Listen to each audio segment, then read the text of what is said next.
Welcome back to all of you guys. Welcome in other video famous biology. आज के इस video में हम लोग बात करेंगे career options for biotechnology students. Basically बहुत सारे स्टूडेंट्स का ये मैसेज आता है, हर कॉल करके भी लोग पूछते हैं कि सर मैंने बायोटेक करके बहुत बड़ी गलती कर दी, मेरे पास कोई ऑप्शंस नहीं बनता। अगर मैं इंटर कॉलेज में पढ़ाने के लिए जाता हूँ तो वहाँ पे भी नहीं बात बनती। टीजीटी पीजीटी के लिए जो फॉर्म आते हैं उसके लिए एलिजिबल नहीं होते हैं।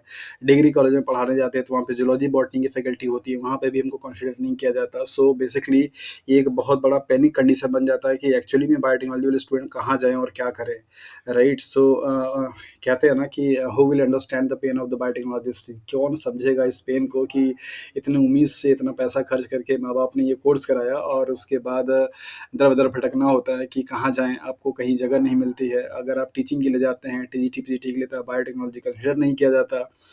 एज़ वेल एज़ अगर आप डिग्री कॉलेज में पढ़ाने के लिए जाते हैं तो वहाँ पे ज़ूलॉजी और बॉटनी चलता है, तो वहाँ पे आपको एज़ मतलब सब्सिडरी फैकल्टी के रूप में रखा जाता है, आपको मेन की फैकल्टी के रूप में नहीं रखा जाता।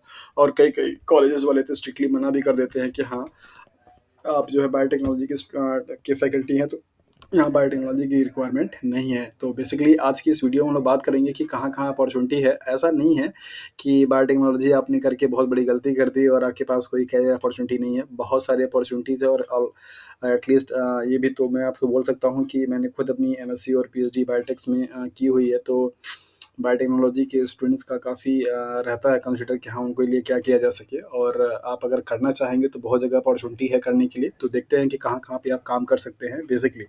सो फर्स्ट ऑफ ऑल यहाँ पे आप टीचिंग की अगर आप बात करेंगे तो ये टीचिंग को हम 2 कैटेगरी में डिवाइड कर देते हैं। नंबर पहला आपका पीजीटी कैटेगरी पे और नंबर दूसरा हायर एजुकेशन में मीन्स असिस्टेंट प्रोफेसर के फॉर्म में, राइट? एपी के फॉर्म में। पीजीटी के लिए जो सीबीएसई बोर्ड्स के स्कूल हैं, आप अगर सीबीएसई बोर्ड के स्कूल में अगर आप जाना चाहते हैं, तो अगर आप पढ़ाने के इंटरेस्टेड हैं सीबीएसई बोर्ड स्कूल में, सो आप वहाँ पे जा सकते हैं। बायोलॉजी के साथ-साथ में वहाँ पे ऑप्शनल सब्जेक्ट में बायोटेक्नोलॉजी भी चलती है और अगर नहीं भी चलता है तो आप एज़ अ पीजीटी बायोलॉजी के लिए आप वहाँ पे टीचर रखे जा सकते हैं, ऐसी कोई प्रॉब्लम नहीं है। बस हाँ, ये है कि आपकी बायोलॉजी पे पकड़ अच्छी होनी चाहिए, मतलब आपको बेसिक जो जूलॉजी, बॉटनी 11th-12th में आपको पढ़ानी है, उस पे आपका पकड़ होना चाहिए। और मेरा ऐसा मानना है कि जो भी कोई कैंडिडेट बायोटेक्नोलॉजी से एमएससी कर लिया है, उसे बायोलॉजी का कोई ऐसा यूनिट और कोई ऐसा टॉपिक नहीं होगा कि वो पढ़ेगा और उसे समझ में नहीं आएगा। तो डियर एस्पिरेंट्स, अगर आप लोग सचमुच में टीचिंग के लिए इंटरेस्टेड हैं तो आप अपनी पकड़ थोड़ी-सी एनसीईआरटी बुक पे अच्छे से बना लीजिए। और अभी जस्ट आपका सेशन स्टार्ट होने वाला है, जुलाई से रिक्रूटमेंट होना शुरू हो जाते हैं। पे आप सीबीएसई बोर्ड के स्कूल में जहाँ कहीं पे भी आप रहते हैं, आस-पास के जो स्कूल्स हैं वहाँ पे अपना सीवी डालिए और उनसे रिक्वेस्ट कीजिए कि आपको एक मौका दिया जाए और आप अपने टॉपिक पे कमांड बना लीजिए बायोलॉजी में पढ़ाने के लिए। आप वहाँ पे जाइए, आपको ज़रूर अपॉर्च्युनिटी दिया जाएगा।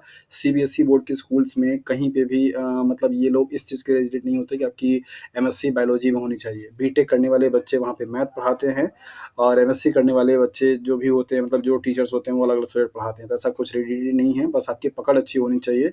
सो फोकस आपको अपने कंटेंट पे करना है। आप चूँकि बायोटेक्नोलॉजी के स्टूडेंट हैं, दैट इज़ व्हाई आपसे ये उम्मीद नहीं किया जाता कि आप बायोलॉजी भी पढ़ा सकते हैं, बायोलॉजी आपको आती होगी।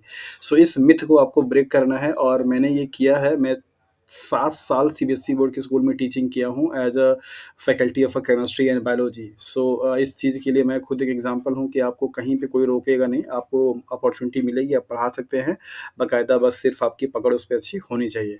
तो आप बायोलॉजी एनसीईआरटी बुक को थोड़ा फ़ॉलो कीजिए, अच्छे से पढ़ाई कीजिए और आप पीजीटी के लिए अप्लाई करना शुरू कर दीजिए।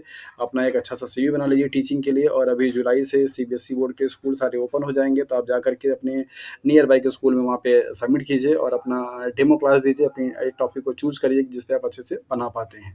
नेक्स्ट दूसरा आपका आता है हायर एजुकेशन के लिए, जहाँ पर आप असिस्टेंट प्रोफेसर के रूप में पढ़ा सकते हैं। ये आपके प्राइवेट जो कॉलेजेस होते हैं, वहाँ पे प्राइवेट कॉलेजेस की मैं बात कर रहा हूँ। गवर्नमेंट के लिए तो आपको नेट क्वालीफाई होना ज़रूरी होगा और फिर आपको फॉर्म फिल करना रहेगा। अभी यहाँ पे जो भी बात हो रही है वो सिर्फ़ और सिर्फ़ प्राइवेट के लिए हो रहा है कि आप एमएससी करने के बाद आप प्राइवेट में कहाँ-कहाँ पे क्या-क्या कर सकते हैं, राइट?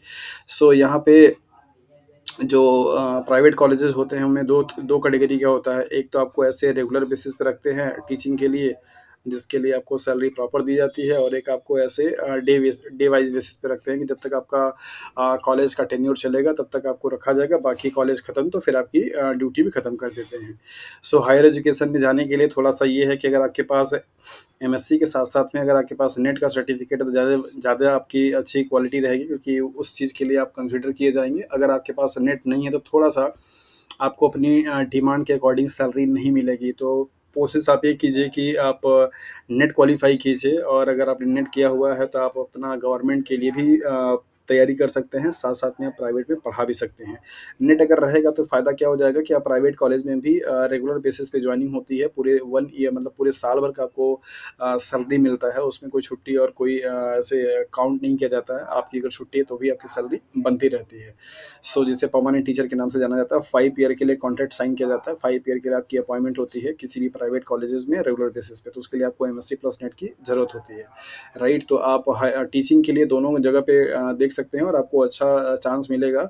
और आपको एक चीज़ बता दें कि अगर आप एमएससी और बीएससी को पढ़ाने के लिए इंटरेस्टेड हैं, तो एमएससी और बीएससी में जूलॉजी, बॉटनी के सिलेबस में भी बायोटेक्नोलॉजी, बायोकेमिस्ट्री, मॉलिक्यूलर बायोलॉजी का सिलेबस होता है। आपकी अगर उस पे पकड़ है तो आप वहाँ पे डिमांड कीजिएगा, हमें ये वाला पेपर दिया जाए पढ़ाने के लिए, और आपको मिलेगा। क्योंकि बॉटनी वाले सिर्फ बॉटनी ही नहीं पढ़ाते, वहाँ पे उनको और भी चीज़ें पढ़ने के लिए रहती हैं, तो आप उस सब्जेक्ट को ले सकते हैं जो कि कोर बॉटनी या कोर जूलॉजी नहीं है। जैसे लोअर इन्वर्टिब्रेट्स और फाइलम का वाले जो पेपर उनको आप छोड़ दीजिए। Biochemistry, molecular biology, cell biology, genetics, बहुत सारे पोर्शन मतलब या वो पेपर होते हैं, आप उनको अच्छे से लेकर के पढ़ा सकते हैं। दूसरा आते हैं प्राइवेट जॉब में, तब की जो कि टीचिंग के अलावा है, नॉन टीचिंग में। तो यहाँ पर आप जैसे अगर हर किसी का टीचिंग में जाने का इंटरेस्ट नहीं होता, और हर किसी के पास टीचिंग करने की कला नहीं होती, because teaching not just a knowledge, it's an art, right? आपको सिर्फ वहाँ पे नॉलेज की बात नहीं होती, आपको कैसे अपने कंटेंट को डिलीवर करना है, ये काफ़ी मायने रखता है टीचिंग फील्ड के लिए। तो अगर आप टीचिंग में नहीं जाना चाहते हैं, तो आप फार्मास्यूटिकल कंपनी में जा सकते हैं, हिमाचल प्रदेश साइड में। और इधर आपका चंडीगढ़ साइड में बहुत सारे फार्मा इंडस्ट्रीज़ हैं, आप वहाँ पे ट्राई कर सकते हैं। अगर आप just MSc pass out student हैं, तो आपकी सैलरी बहुत ज़्यादा तो नहीं होगी, 18,000, 20,000, 16,000 से स्टार्टिंग हो सकती है। बट हाँ, आप 4-5 साल करते-करते आपकी एक्सपीरियंस जब हो जाएगा, तो आपको अच्छे तरीके से सैलरी मिलना शुरू हो जाएगा। तो आप फार्मा इंडस्ट्री में जाकर के ट्राई कर सकते हैं, जहाँ पे मेडिसिन का प्रोडक्शंस होता है, और कई सारे फार्मा इंडस्ट्री हैं हिमाचल प्रदेश में और चंडीगढ़ साइड में। आप वहाँ पे अपना सीवी दीजिए, आप ऑनलाइन सर्च कीजिए, आप अपना सीवी भेजिए, ज़रूर आपका वहाँ पे बात बनेगी। और अगर कोई भी कैंडिडेट जो कि इस वीडियो को देख रहा है, अगर वो फार्मास्यूटिकल कंपनी में जॉब करने के लिए इंटरेस्टेड है, तो वो अपना कमेंट बॉक्स में मैसेज कर सकता है। हम उसके लिए आपको किसी से बात कराएँगे, जहाँ से आपके जॉब होने की पॉसिबिलिटी थोड़ी ज़्यादा हो जाएगी। डेयरी इंडस्ट्रीज़ भी है, जहाँ पे बायोटेक्नोलॉजी के स्टूडेंट को रखा जाता है, क्वालिटी कंट्रोल वाले पोर्शंस पे उनको देखना होता है। तो आप डेयरी के जो भी इंडस्ट्रीज़ है, वहाँ पे भी आप ट्राई कर सकते हैं। आप गुजरात में अगर देख लें, तो वहाँ पे भी आपको बायोटेक्नोलॉजी वाले बच्चे काम करते हुए मिल सकते हैं। तो ये तो कुछ इंडस्ट्रीज़ हैं, इंडस्ट्री लेवल पे अगर आप काम करना चाहते हैं। और अगर आपका रिसर्च में इंटरेस्ट है, तो basically biotechnology is the one of the best option for the research. अगर आप रिसर्चर हैं और रिसर्च करना चाहते हैं, तो बायोटेक्नोलॉजी से अच्छा कोई सब्जेक्ट नहीं है। किसी भी फील्ड में आप रिसर्च कर सकते हैं, बीइंग अ बायोटेक्नोलॉजिस्ट, राइट? तो रिसर्च यहाँ पे 2 तरीके का हो सकता है। पहला आपका एक पीएचडी हो सकती है, जो कि आपकी पर्टिकुलर एक डिग्री होगी। दूसरा आपका यहाँ पे प्रोजेक्ट हो सकता है, तो आप प्रोजेक्ट भी ज्वाइन कर सकते हैं और पीएचडी भी कर सकते हैं। इन दोनों के लिए आपके पास नेट का सर्टिफिकेट होना ज़रूरी होता है। नेट या जेआरएफ अगर आपके पास है, तो मच बेटर है, आपको फेलोशिप भी मिलती है। तो रिसर्च में भी आपके पास कैरियर अपॉर्चुनिटीज़ है, रिसर्च में भी आप जा सकते हैं। और ये 2 तरीके हो सकते हैं, एक आपका पीएचडी हो सकता है, दूसरा आपका प्रोजेक्ट भी हो सकता है। सो डियर स्टूडेंट्स, जिन लोगों ने बायोटेक्नोलॉजी से एमएससी कर रखा है, वो अपने आप को रिग्रेट मत करें और अपने आप को कोसें नहीं। आपके पास बहुत अपॉर्चुनिटीज़ है, बस आपको सही जगह से सही इन्फॉर्मेशन ले करके उस पे एग्जीक्यूट करने की ज़रूरत है। ज़रूर बताइएगा कि ये वीडियो आपके लिए कितना इन्फॉर्मेटिव रहा, और आप इस वीडियोज़ को देख करके कितना अपने करियर को इनिशिएट कर पाएँ। जहाँ कहीं पे प्रॉब्लम आए, तब ज़रूर इस चीज़ को कमेंट बॉक्स में बताइए, हम आपकी ज़रूर से ज़रूर हेल्प करेंगे। So thank you for watching this video.